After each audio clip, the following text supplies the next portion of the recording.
Most confusing NEET traps. Hello students, आज हम discuss करने वाले हैं नीट में पूछे जाने वाले सबसे ज्यादा कंफ्यूजिंग ट्रैप को। ये सीरीज हमारी लगातार चल रही है, ये है हमारा पार्ट 4। तो देरी न करते हुए शुरू करते हैं। ये वाला पार्ट हमारे वन लाइनर्स की फॉर्म में रहेगा। तो हेलो नमस्ते, आई एम दीपाली गोयल। स्वागत है आप सभी के अपने channel science magic by Deepali Goyal पर। चलिए देरी न करते हुए शुरू करते हैं फर्स्ट लाइन के साथ। यस, तो पॉइंट इज, तो शुरू करते हैं फर्स्ट लाइन से। लाइन है mitochondria possesses their own DNA and ribosome, यानी माइटोकॉन्ड्रिया के पास खुद का डीएनए है, खुद का राइबोसोम है। और ये जो डीएनए होता है ये डबल स्ट्रैंडेड सर्कुलर टाइप का डीएनए होता है। एनसीईआरटी में दिया गया है। राइबोसोम जो है वो 70S टाइप के होते हैं। इसी वजह से माइटोकॉन्ड्रिया को और क्लोरोप्लास्ट को दोनों को ही सेमी ऑटोनोमस ऑर्गेनेली कहा जाता है। Number 2 is ribosome are membrane bound organelle. बिल्कुल नहीं, राइबोसोम एक ऐसी ऑर्गेनेली है, बल्कि राइबोसोम, सेंट्रियोल और इंक्लूजन बॉडी, ये तीनों की तीनों ऐसी सेल ऑर्गेनेली हैं जिनके पास मेम्ब्रेन नहीं पाई जाती। बाकी सभी ऑर्गेनेलीज के पास मेम्ब्रेन पाई जाती है। Number 3, prokaryote lack membrane bound organelle. बिल्कुल सही है। प्रोकैरियोट्स पुराने टाइप की सेल्स हैं जिनके पास न्यूक्लियस नहीं होता और मेम्ब्रेन बाउंड ऑर्गेनेलीज भी नहीं होती। उनके पास राइबोसोम पाया जाता है 70S। माइटोकॉन्ड्रिया की जगह मीसोसोम पाया जाता है जो रेस्पिरेशन करता है, और क्लोरोप्लास्ट की जगह उनके पास क्रोमेटोफोर पाया जाता है। Lysosome are known as suicidal bag of the cell. Lysosome को सुसाइडल बैग कहा जाता है क्योंकि इनके पास हाइड्रोलाइटिक एंजाइम्स होते हैं जो कि एसिडिक पीएच पर काम करते हैं। अगर एल्केलाइन मीडियम क्रिएट कर दिया जाए तो ये एंजाइम इनएक्टिव हो जाते हैं, और इन एंजाइम का काम है डाइजेशन करना, क्लीनिंग ऑफ द सेल करना, इसीलिए इन्हें स्कैवेंजर भी कहा जाता है। अगले पॉइंट पे चलते हैं। Smooth endoplasmic reticulum is involved in protein synthesis. जी नहीं, स्मूथ एंडोप्लाज्मिक रेटिकुलम का काम है लिपिड बनाना एंड स्टेरॉयडल हार्मोन बनाना। ऐसे हार्मोन जो कोलेस्ट्रॉल के बने हुए होते हैं, जैसे कि एंड्रोजन्स, प्रोजेस्टेरोन्स, ये सब क्या होते हैं? स्टेरॉयडल हार्मोन्स होते हैं। जबकि आरईआर का काम होता है प्रोटीन बनाना एंड सिक्रीशन करना। Number 5 is rubisco is the most abundant enzyme या protein on the earth. Yes, तो रुबिस्को जो है वो दुनिया में पाया जाने वाला, बायोस्फीयर में पाया जाने वाला सबसे अबंडेंट प्रोटीन है। C4 plant show क्रैंस anatomy. बिल्कुल सही है ये पॉइंट। C4 प्लांट ही हमें क्रैंस एनाटमी दिखाते हैं। PEP carboxylase has lower affinity for CO2 than rubisco. जी नहीं, CO2 के लिए पैप कार्बोक्सिलेज के पास हाइयर एफिनिटी होती है रुबिस्को से। ये आपको ध्यान रखना है। Next point is photo respiration occur only in C3 plants. बिल्कुल ठीक है, फोटो रेस्पिरेशन C3 प्लांट्स में ही होती है mainly. Number 9 is ethylene is a gaseous plant hormone. जी हाँ, ये गैशियस प्लांट हार्मोन है जो कि राइपनिंग ऑफ फ्रूट के लिए रिस्पॉन्सिबल है। Human heart has 3 chambers. जी नहीं, ह्यूमन हार्ट के पास 4 चैम्बर होते हैं। SA node act as the pacemaker of the heart. जी हाँ, यही इनिशिएशन करवाता है, एवी नोड डीले करवाता है, ये हम अच्छे से जानते हैं। Nephron is the functional unit of kidney. बिल्कुल सही है, नेफ्रॉन को फंक्शनल यूनिट ऑफ किडनी कहा जाता है। Insulin increases blood glucose level. जी नहीं, इंसुलिन जो होता है वो डिक्रीज करता है, जबकि ग्लूकागन जो होता है वो इंक्रीज करता है। तो अगला पॉइंट भी यहाँ से क्लियर हो जाता है कि glucagon increases blood glucose level. बिल्कुल ठीक है, इंसुलिन बीटा सेल से निकलता है, ग्लूकागन अल्फा सेल से निकलता है। Alleles are the alternative form of gene. बिल्कुल सही बात है। अगर हम हाइट की बात करें और हाइट के अंदर हम जीन की बात करें तो हम लिखेंगे कैपिटल टी या स्मॉल टी या कैपिटल टी स्मॉल टी। तो ये कैपिटल टी और स्मॉल टी क्या है? ये अलील ही है, alternative forms of gene.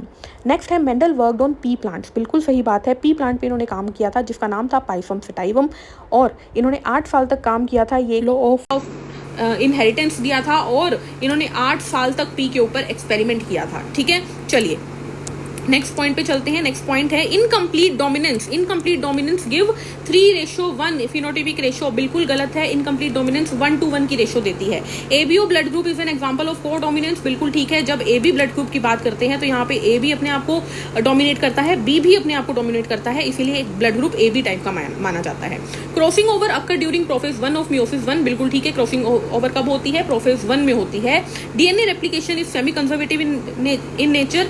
Yes, अगर डीएनए की 2 स्ट्रैंड है तो कंजर्वेशन के टाइम इसके लिए नया स्ट्रैंड बनेगा और इसके लिए नया स्ट्रैंड बनेगा, तो इसी को बोलते हैं सेमी कंजर्वेटिव नेचर। पेरेंट का एक स्ट्रैंड रहता है, एक स्ट्रैंड हमारा बाहर से आता है। DNA polymerase can initiate DNA synthesis. Yes, DNA की सिंथेसिस डीएनए पॉलीमरेज जो है वो इनिशिएट कर सकता है।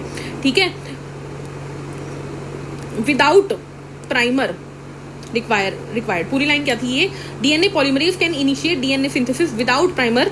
नहीं, विदाउट प्राइमर नहीं कर सकता, उसे प्राइमर चाहिए ही चाहिए होता है, ठीक है। डीएनए पॉलीमरेज को अगर डीएनए सिंथेसिस करनी है तो प्राइमर तो चाहिएगा ही ना, अगर प्राइमर नहीं होगा तो शुरू कैसे होगी process. RNA polymerase synthesize RNA, बिल्कुल ठीक है। Start codon in mRNA is AUG, बिल्कुल ठीक है। स्टार्ट कोडोन क्या होता है एमआरएनए में? एयूजी होता है। Energy flow in an ecosystem is bidirectional, जी नहीं, एनर्जी फ्लो यूनिडायरेक्शनल होता है। Producers occupy the first trophic level, बिल्कुल ठीक है। प्रोड्यूसर्स जो होते हैं यानी खाना बनाने वाले, वो फर्स्ट ट्रॉफिक लेवल पे रहते हैं। इसकी एक्सेप्शन क्या है? इसकी एक्सेप्शन है detritus food chain. Detritus food chain एक ऐसी अकेली फूड चेन है जिसके अंदर डेड एंड डिकेइंग मैटर जो होता है वो फर्स्ट ट्रॉफिक लेवल पे पाया जाता है। 10% law of energy transferred proposed by Lindeman, 10% law किसने दिया था? लिंडेमैन ने दिया था। Pyramid of energy is always upright, बिल्कुल ठीक है। एनर्जी का पिरामिड हमेशा अपराइट होता है।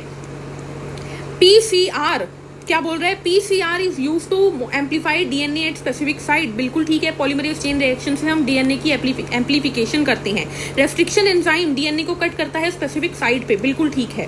Plasmid are used as vector in genetic engineering, बिल्कुल ठीक है। प्लाज्मिड को ही वेक्टर की तरह यूज किया जाता है। प्लाज्मिड एक्स्ट्रा क्रोमोसोमल डीएनए होता है, डबल स्ट्रैंडेड सर्कुलर, ठीक है। एंटीबॉडीज बी सेल बनाती है, बिल्कुल ठीक है। वैक्सीन जो होती है वो एक्टिव इम्यूनिटी प्रोवाइड करती है, बिल्कुल ठीक है। जिम्नोस्पर्म नेकेड सीड्स पाए जाते हैं जिम्नोस्पर्म में, बिल्कुल ठीक है। एंजियोस्पर्म में कवर्ड सीड, जिम्नोस्पर्म में नेकेड सीड। साइकस हो गया जैसे। Xylem transport food in plant, जी नहीं, जाइलम जो होता है वो पानी एंड मिनरल ट्रांसपोर्ट करता है और वो यूनिडायरेक्शनल फ्लो होता है जिसे हम ट्रांसपोर्टेशन कहते हैं। जबकि फूड को ट्रांसपोर्ट करने का काम फ्लोएम का होता है जो कि बाई डायरेक्शनल होता है, जो कि ट्रांसलोकेशन कहलाता है। ट्रांसपिरेशन ओकर मेनली थ्रू स्टोमेटा, बिल्कुल ठीक है। ट्रांसपिरेशन स्टोमेटा से ही होती है। नेक्स्ट पेज पे चलते हैं। Pyramid of biomass always upright, जी नहीं, पिरामिड ऑफ बायोमास जो होता है वो हमेशा अपराइट नहीं होता, एनर्जी का हमेशा अपराइट होता है। जेल इलेक्ट्रोफोरेसिस का काम है डीएनए फ्रेगमेंट को सेपरेट करना, सही है। एपिकल मेरिस्टेम जो होती है वो लेंथ को इंक्रीज करती है। लेटरल मेरिस्टेम गर्थ को इंक्रीज करती है। इंटरकैलरी नोड इंटरनोड के बीच में इंक्रीज लाती है। रेट्रोवायरस के पास आरएनए जीनोम होता है, बिल्कुल ठीक है। HIV टी हेल्पर सेल पर अटैक करती है। ह्यूमन जीनोम के अंदर 20 to 25,000 जीन पाए गए हैं, बिल्कुल ठीक है। बीटी कॉटन एक इंसेक्ट रेजिस्टेंट प्लांट है। बीटी बैसिलस यूरेनजेनेसिस से आया है, ये इंसेक्ट रेजिस्टेंट होता है, बिल्कुल ठीक है। गोल्डन राइस जो होता है वो विटामिन ए में ज्यादा मतलब रिच होता है, बिल्कुल ठीक है। मोनोक्लोनल एंटीबॉडीज हाइब्रिडोमा से बनती है, बिल्कुल ठीक है। केल्विन साइकिल फिक्स CO2, बिल्कुल ठीक है। केल्विन साइकिल का काम है CO2 को फिक्स करना। ओव्यूलेशन का मतलब है release of ovum from ovary, yes, ये LH सर्ज से आता है लगभग 14th day of the menstrual cycle पे। Fertilisation usually occur in uterus, जी नहीं, यूट्रस में इम्प्लांटेशन होती है। यूट्रस में क्या होती है? इम्प्लांटेशन होती है। फर्टिलाइजेशन फेलोपियन ट्यूब में होती है, और फेलोपियन ट्यूब में भी कहाँ? तो एम्प्यूलरी इस्थेमिक जंक्शन पे होती है, बिल्कुल बहुत इंपॉर्टेंट पॉइंट है, याद रखना है ये आप लोगों को। Next point, placenta connect foetus and mother, बिल्कुल ठीक है। प्लेसेंटा हमारी मदर को फीटस से कनेक्ट करता है, जिससे मदर से सारा का सारा फूड फीटस के पास जाता है। स्टॉप कोडोन 3 होते हैं, UAA, UAG, UGA।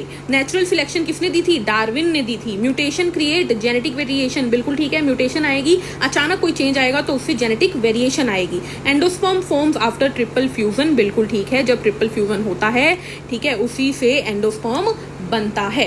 तो ये थी हमारे कुछ very very important one liners from NCERT जो कि ट्रैप कर देते हैं आपको। तो आज की क्लास में बस इतना ही। आई होप आप लोगों को वीडियो अच्छी लगी होगी, टॉपिक समझ आए होंगे। मिलते हैं नेक्स्ट वीडियो में नए टॉपिक के साथ, तब तक के लिए हंसते रहिए, मुस्कुराते रहिए, और अगर वीडियो पसंद आ रही है तो लाइक शेयर सब्सक्राइब कमेंट करना ना भूलिए। Take care, thank you, bye bye.